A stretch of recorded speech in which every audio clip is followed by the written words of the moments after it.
die Hüfttasche zu klein, aber der EDC-Rucksack zu groß. Dann bleibt dran, wir zeigen euch passende Alternativen, die dazwischen liegen.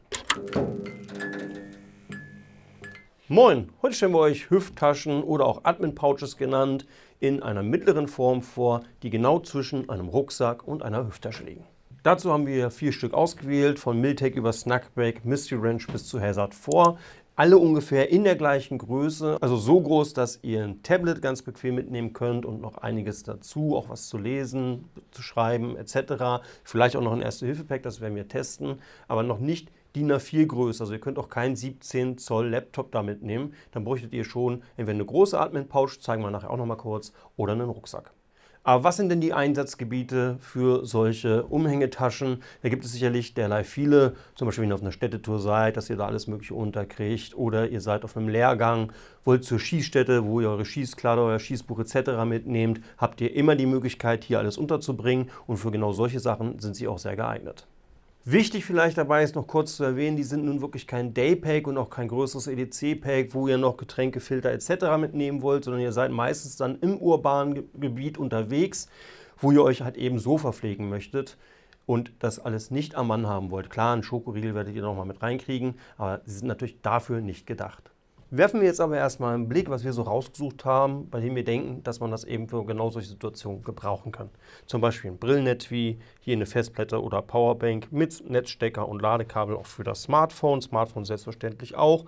Hier nochmal Zigaretten für eben Raucher, auch ein Feuerzeug inklusive, ein Multitool-Taschentücher, Schlüssel, Portemonnaie, dann das besagte Tablet, Schreibmaterialien, bisschen was zum Lesen und zu guter Letzt auch noch obendrauf ein Erste-Hilfe-Pack. Solltet ihr noch was vermissen, was ihr dann für eine spezielle Situation mitnehmt, schreibt uns doch in die Kommentare, dann gucken wir mal, ob das vielleicht auch noch reingepasst hätte. Starten wir jetzt aber mal mit dem günstigsten Modell, um die 30 € von Miltech, hat ein großes Hauptfach, noch 2 zusätzliche Fächer, Top und Front, und das befüllen wir jetzt mal.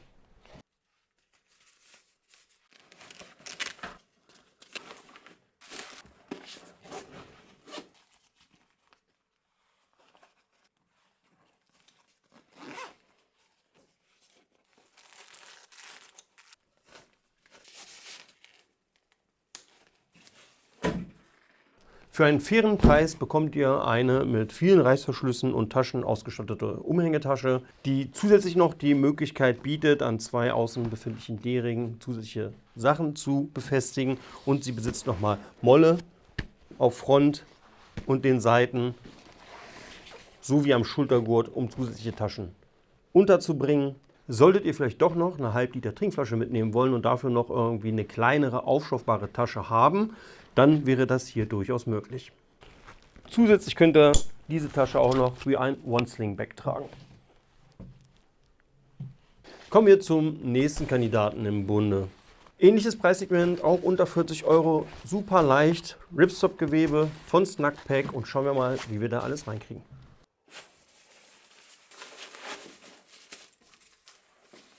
Also hier müssen wir gleich feststellen, wenn ihr ein Tablet mit euch führt, dieser Größe, und dazu so eine Hülle habt, um es hinzustellen, wird das sehr schwer, das vernünftig unterzukriegen.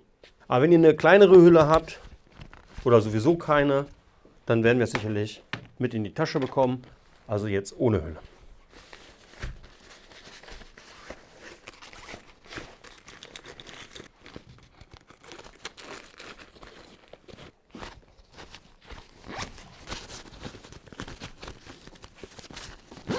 Also vom Volumen her deutlich kleiner und schwieriger zu packen. Auch von den Maßen, habt ihr gesehen, kriegen wir die Hülle des Tablets nicht mit hinein. Und auch unsere Festplatte oder Powerbank sowie die Erste-Hilfe-Ausrüstung wäre jetzt wirklich nur noch mit viel Stopfen möglich hier unterzubringen. Und man muss dazu sagen, da kommt noch hinzu, dass es natürlich jetzt keine Erweiterung durch Molleschlaufen hier gibt und auch keine zusätzlichen D-Ringe, an denen ihr etwas befestigen könntet, weil dann handelt es sich hierbei wirklich um eine einfache Umhängetasche. Wer nicht so viel mitnimmt und auch nicht so viel Volumen braucht, hat hiermit dann aber eine Tasche, die nicht so doll aufträgt und auch schlanker am Körper liegt. Kommen wir jetzt zur District 8 von Mystery Ranch. Eher im Standard-Look, diesmal also Querformat, wie man eigentlich Umhängetaschen kennt. Sie ist überall etwas gepolstert, Vom Raumvolumen werden wir sie jetzt gleich testen.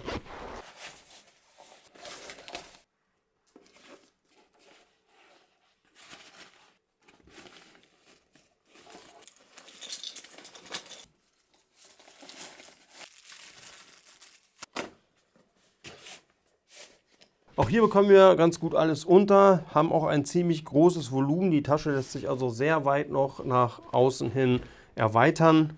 Wir haben jetzt hier oben am Schultergurt bei der Polsterung nochmal 2 D-Ringe, kann man sagen, bei denen ich aber nicht weiß, ob ich mir hier oben an die Schulter was dranhängen wollen würde. Ansonsten sind hier an der Seite nochmal so kleine Schlaufbänder, wo ich sicherlich nochmal was anbringen könnte. Muss auch jeder für sich selbst entscheiden.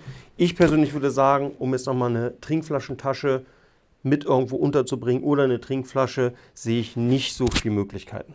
Dafür habt ihr einen gut gepolsterten Schultergurt und eine sehr angenehm zu tragende Tasche. Bewegt euch aber jetzt auch hier schon bei annähernd 80 € vom Preissegment her. Kommen wir jetzt zur letzten Tasche von Hazard 4. Tonto ist das mit dem Civilian Lab Logo, also für Greyman bzw. zivile Organisation. Schauen wir mal, ob wir da alles reinkriegen. Auch hier können wir gleich sagen, habt ihr so eine große Hülle, wie ich sie jetzt hier nutze, dann passt das Tablet nicht wirklich vernünftig rein. Also schauen wir nochmal ohne Hülle. Da passt es dann natürlich rein.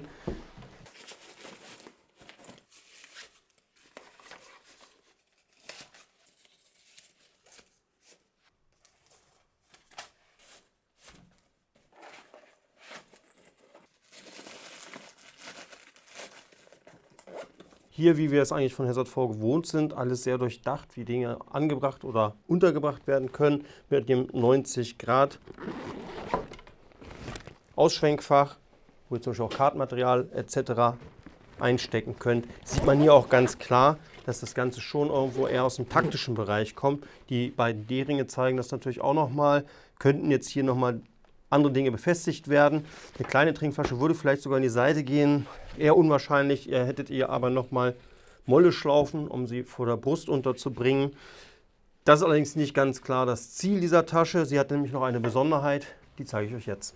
Denn sie besitzt hier nochmal ein Innenklett, auch in dem größeren Fach. So könntet ihr hier nochmal eine Waffe verdeckt führen. Zusätzlich wäre es auch möglich, dieses Fach zu verschließen. Zum Beispiel hier mit einem Kabelbinder.